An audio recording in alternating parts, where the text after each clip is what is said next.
If there's ever such a thing as spiritual money, don't you think the spiritual person that you are going into will be the richest person on the face of the earth? Money is a physical entity. Why don't you also wake up and say that I want to go and sleep in somebody in another dimension? That's what cleansing is about. This is what sacrifices is about. So the sacrifices, what we offer to the gods and energies, you are giving the energy for the energy to go and work on your behalf.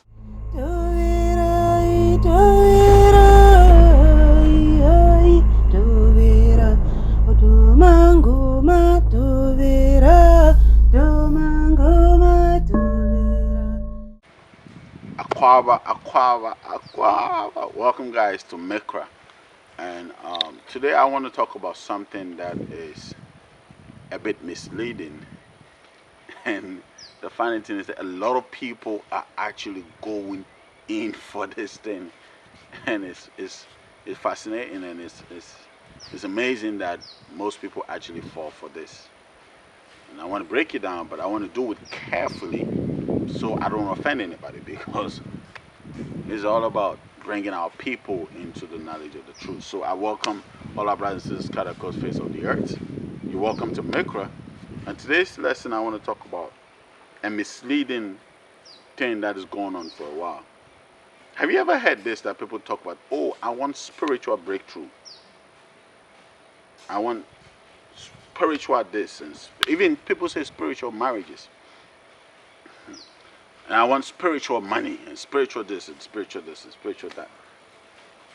First and foremost, you cannot be having such a conversation and call yourself a teacher of the Spirit, or call yourself a student of the Spirit, or call yourself a spiritual person.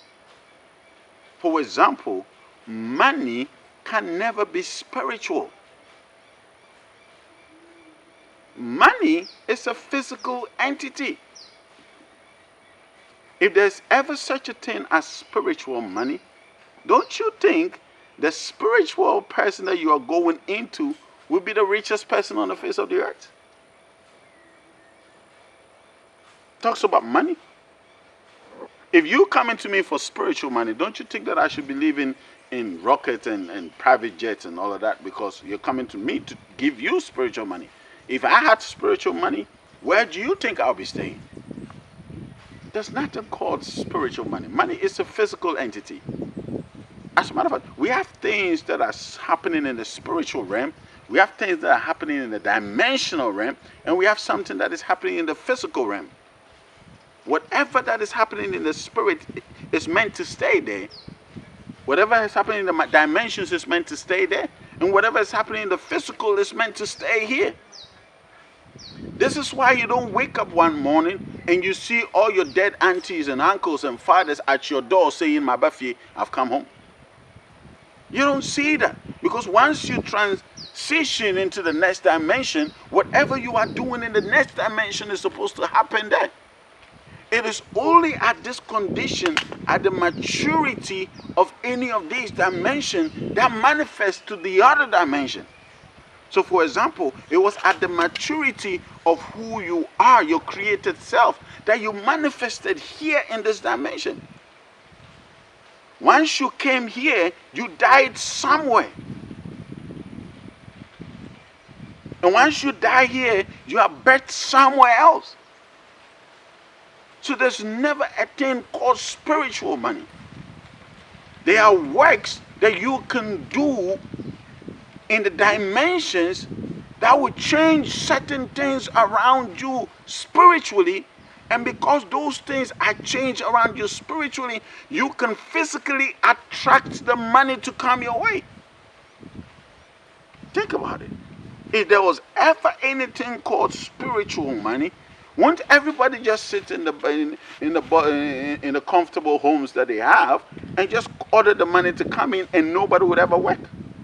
Who works the hardest? The laborer or the rich person employing the laborer? You know what I'm saying? Because if the person making the money doesn't ensure that the money continues to come, work is not just physical stuff. You can work with your brains and you would worn out. So point I'm making is there's nothing like a spiritual marriage. It, and of course, when we talk about spiritual marriage, a lot of people look at it in the sense of sexual, having somebody come into my dream and sleep with me and all of that. These are all happening in your soul, in your mind. The reasons why. Why don't you also wake up and say that I want to go and sleep in somebody in another dimension? Why don't you do that? If that is how things work. The Creator has fashioned everything to be in its realms, in its places. So physically, you can do something that would influence your spirit self or your created self. Influence, but not cause it to be. Do you get it?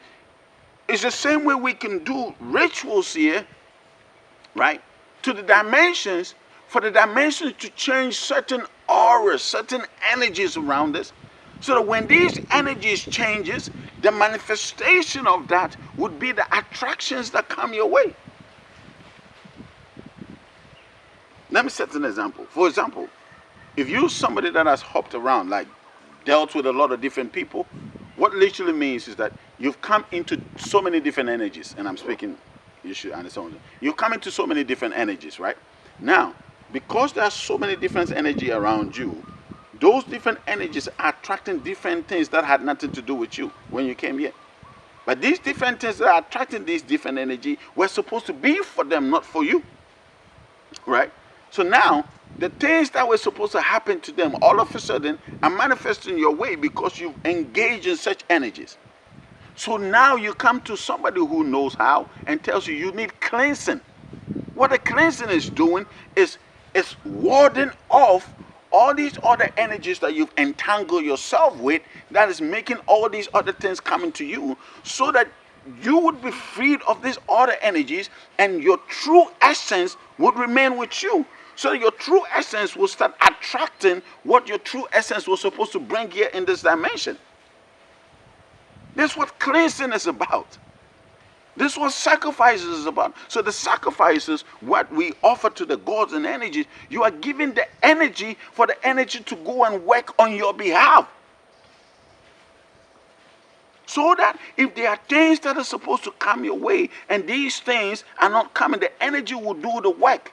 So physically, whatever that was hindering you to progress from one stage to the next stage, all of a sudden that thing goes away. And now when you go into that business, or when you go into that deal, or when you go into that thing, all of a sudden they accept you. But previously, they were repelling you. They were not accepting you to come into such businesses previously. So once you do the spiritual cleansing and the wardens and what have you, all of a sudden you start to see that things are coming into fusion. Things are manifesting the way they're supposed to. Because whatever it is that is preventing you from going into it is no more in your way.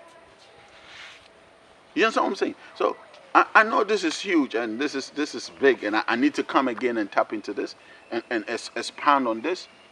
But you need to understand that which is manifesting physically, that which is happening here, if you don't put work in your physical essence, don't expect any spirit to come and pay you.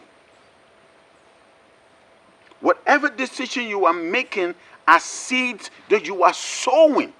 And these seeds will definitely grow. Once these seeds are growing, there's no way anybody can uproot those seeds. My name is Osoph Kojobento. I know I took it a little deeper. Ask your questions. I'll respond to your questions. What I'll do is that I'll come live and respond to your questions, but the teachings I'll just come straight.